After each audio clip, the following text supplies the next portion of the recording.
Bạn đang nghe tiểu thuyết Quả lệnh, tác giả Bạch Kỳ Dân. Hãy bấm đăng ký kênh để nhận được thông báo khi có chương mới nhất.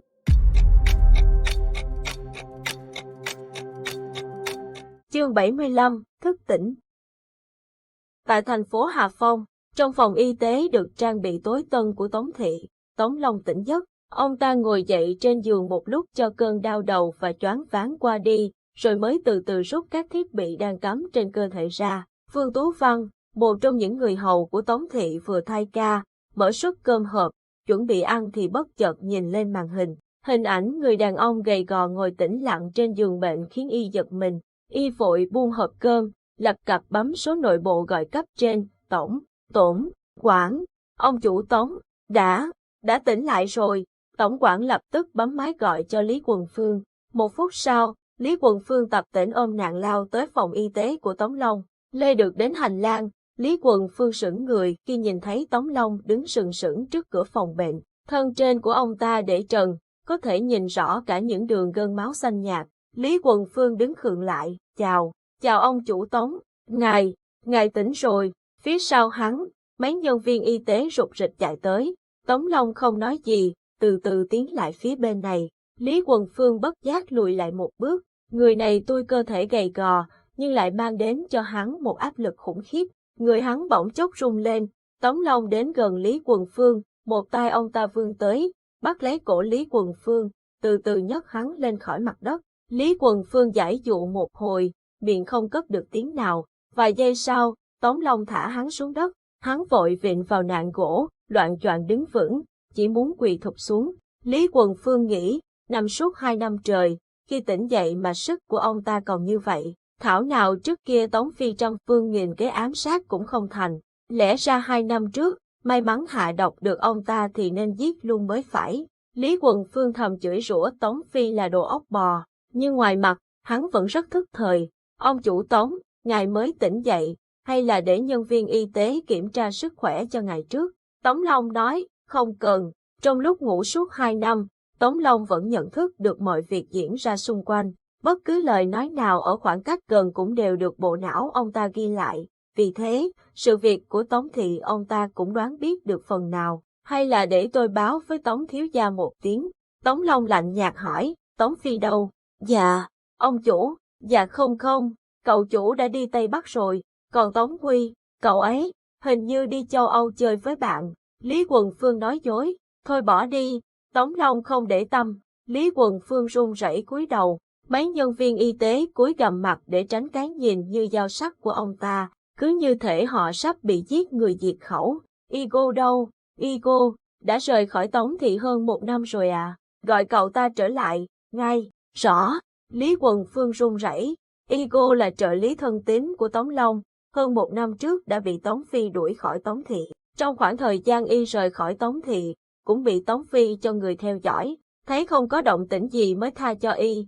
Lý Quần Phương lập cập gọi điện cho thuộc hạ, lập tức mời Igo về Tống Thị. Tống Long sau đó đã gọi điện tới một số máy. Khi bên kia vừa nhấc máy, ông ta nói, chào Brown, anh có khỏe không? Phía đầu dây bên kia rơi vào im lặng một lúc rồi một giọng khàn khàn cất lên, Tống gia, chào mừng anh trở lại. Tại Hải Vực, Mã Linh bước ra khỏi tàu, chậm chậm bước trên nền kim loại sáng trắng của con tàu lạ.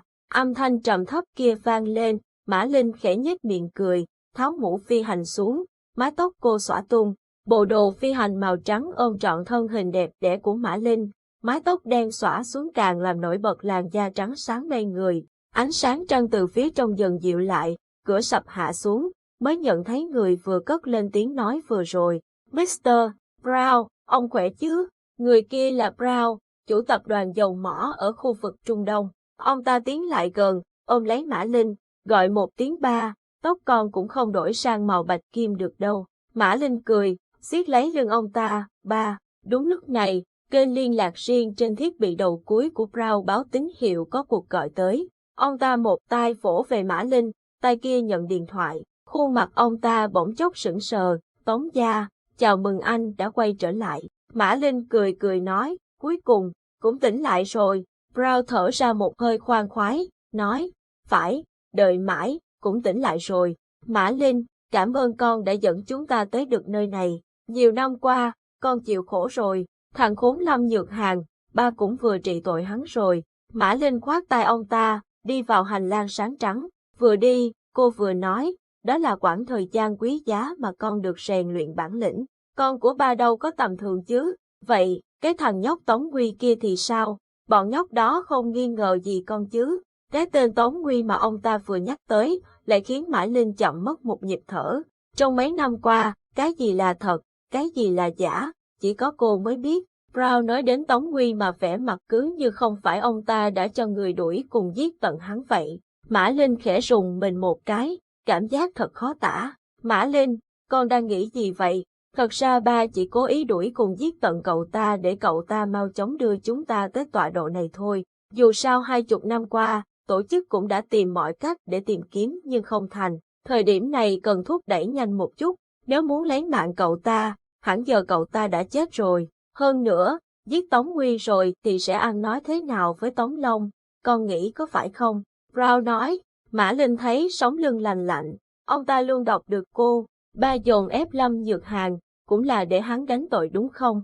Con gái thật thông minh, con của ba mà lại, tạm thời con ở lại đây, quân lực ta đã chuẩn bị xong rồi, ngay sau khi bọn nhóc đó gây náo loạn ở Chủ Thần, chúng ta sẽ bắt cóc BLS-2501, ai mà biết chứ, một tàu ngầm quân sự tân tiến bậc nhất thế giới bị bắt cóc ở một nơi chẳng ai biết, ha ha, ba cũng đê tiện thật đó, ngư ông đắc lợi, cũng may trong lúc giải mã hồ sơ BLS-25, Tống Nguy chưa tìm ra tổ chức, cái con nhỏ này, chửi ba phải không, thủ đoạn của con cũng không kém đâu, bọn ngốc đó bán mạng xông vào Chủ Thần. Chúng ta ngư ông đắc lợi chỉ cần tóm nguyên mẫu của BLS-2501 là có thể nghiên cứu rồi. Có công nghệ này trong tay, về sau miếng bánh quân sự toàn cầu này đều nằm trong tay tổ chức. Ba nghĩ thật chu toàn, hôm nay ba không đến địa điểm gặp mặt, Chủ Thần chắc hẳn đã phát hiện ra chúng ta có vấn đề rồi. Hôm nay đến điểm gặp mặt là chui đầu vào thòng lọng rồi. Mã Linh, con tính toán rất chu toàn, cứu ba một mạng, có công nghệ trong tay. Chúng ta kiểm soát quân sự, lúc đó việc lật đổ liên minh không còn xa nữa. Chủ Thần là cái thá gì chứ? Mã Linh nắm chặt tay ông ta, nói, bà nói phải, chúng ta mau tới phòng chỉ huy, cũng sắp bắt đầu rồi. Được, mau đến phòng chỉ huy. Triệu Thanh sau khi án binh bất động, một lúc sau nhận được tín hiệu của Hải Tâm qua kênh liên lạc. Thằng nhóc Nhạc Ly này, bắt ông đây bay lòng vòng mệt chết đi được. Triệu Thanh, có tín hiệu của Mã Linh không? Anh đang ở trong núi băng ngầm, không thấy tín hiệu của nó đâu hết. Ban nãy theo chỉ dẫn của Nhạc Ly thì cô ấy ở hướng 12 giờ, nhưng bây giờ lại không có tín hiệu gì. Liệu có xảy ra chuyện gì không? Đúng lúc này, Nhạc Ly phát tín hiệu liên lạc. Các anh, sao rồi? Tạm ổn, phía bên ngoài không biết thế nào. Cậu có thấy Mã Linh đâu không? Lần cuối cùng còn trông thấy là phía trên đầu anh, độ sâu 1.500 mét. Hiện tại không thấy nữa. Ba người trầm mặc. Nhạc Ly nói, không còn thời gian cho việc tìm chị ấy đâu. Hiện tại Mã Linh mất tích, Triệu Thanh hết nhiên liệu, chỉ còn Hải Tâm nhưng kỹ năng chiến đấu của anh quá kém. Hải Tâm nghiến răng, Nhạc Ly, em có cần phải tranh thủ vùi dập anh thế không? Vì thế, chúng ta thay đổi chiến thuật. Nhạc Ly lờ đi, thay đổi chiến thuật, cả Triệu Thanh và Hải Tâm cùng thốt lên. Vậy các anh muốn lấy trứng chọi tàu ngầm quân sự à? Không thấy ai nói gì, Nhạc Ly tiếp. Còn 5 phút nữa thầy Diệp sẽ ngắt được hệ thống phòng hộ của Chủ Thần. Hiện tại Tống Nguy và Victor cũng đã di chuyển bằng thủy cơ giáp tiến về phía đó rồi. Ngay sau khi mở, em sẽ cho Tiểu Thần tới chỗ các anh. Triệu Thanh, Hải Tâm, các anh ẩn nấp đi. Khi Tiểu Thần tới nơi, hãy trở lại tàu. Mấy thứ vũ khí này, mình em không thể xử lý hết. Em chỉ là kỹ thuật viên không phải lính đặc chủng. Nhạc Ly, chúng ta chỉ có vài người. Kế hoạch là hành động lén lút và bất ngờ chứ không phải oanh tạc. Dù Tiểu Thần có trang bị kỹ đến đâu cũng không thể tham chiến được. Chúng ta cần đường rút lui, cứ theo kế hoạch cũ đi.